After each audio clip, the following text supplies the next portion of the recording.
Hey guys, my name is Stephanie. I am doing this video in response to a person that sat there and said the stuff that she did about the troops. Me myself, I'm an army brat and I'm dating a soldier. To me, you do not sit there and disrespect our troops when they're over there fighting for our freedoms and fighting for your right to sit here and say whatever the hell you want to say to whoever you want to say it to. I hope you do know that you do have a lot of people now that absolutely hate your guts right now. For me, you disrespected me, you disrespected my friends that are military and military affiliated, and you disrespected the military as a whole. What you do not understand is that this military is a family, one that you will never ever find out or feel because of your mind and mindset and how it is. How are you going to sit here and disrespect our troops when they're the ones sitting here fighting for your freedom to sit here and say whatever the hell you want to say online to people and everything? I hope to God that you do not find somebody that is military affiliated in any way and has as much pride as I do, or even a fraction of it. Because I guarantee you that they will say something to your face in front of it. And if not anything else, they will do something to hurt you. You have just damaged your karma in so many ways. You have the right to say whatever you want to say, but not when it comes to that line where you disrespect somebody and their families. You will never ever understand in a billion years how it feels to sit there and watch your husband, your boyfriend, your fiance, your loved one walk away from you, knowing that you may never see them again because they're in a war zone, and you're stuck feeling like a part of you is missing. You will never understand how that feels, and what kind of thing, what you go through because of it.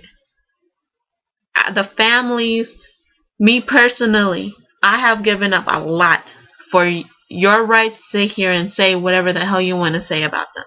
I've given up a lot, more than you can even imagine. And yet you still want to say stuff.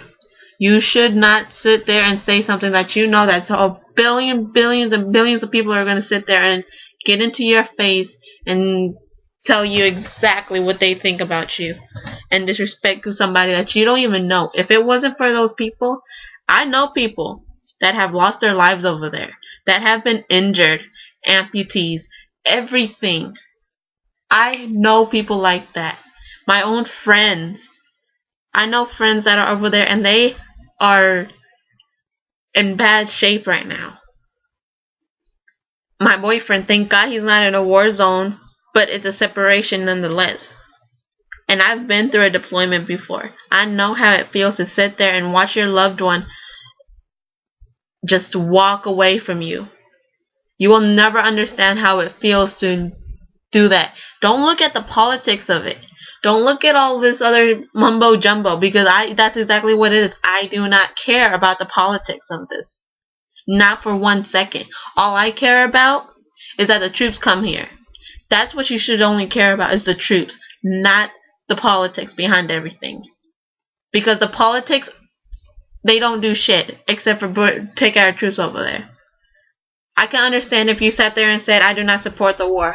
Fine. Okay, you don't support the war. But you never say that you don't support the troops when they're the ones that if it wasn't for them, you would not have that right to sit there and say whatever the hell you want to say. But you don't want to think about that. You just want to be like, oh, fuck them, basically. I'm going to say whatever the hell I want, and nobody can say anything about it. No. Get your credentials checked out too, because I've done my own kind of research, and trust me, I have not found anything like that from what you said. Nothing at all. So, before you open your big old trap, think about what you said. Think about what you say before you say anything. Because whatever you say has consequences. And right now, you're not even getting half of what's coming to you. Yeah, these people have killed other people, but that's because they were getting attacked. Have you ever been in a war zone? Have you ever had to sit there and deal with that? No, I never did either. But I've heard stories. I've heard horror stories about it. And you do not want to be in a place like that. Why don't you fly your ass over there to Afghanistan or Iraq or anywhere over there in the Middle East and find out how it really feels to sit there and hear bombs and gunshots all day long. You go over there, you feel that, and you go through it, then say something. But you should not sit here and say anything like that and disrespect somebody that's actually putting his life on the line for you. That is beyond disrespectful. There's no word for that. There is no word for it. I hope that karma doesn't bite you in the ass, but it's probably going to now because you just talked a lot of shit about a whole lot of people that you don't even know.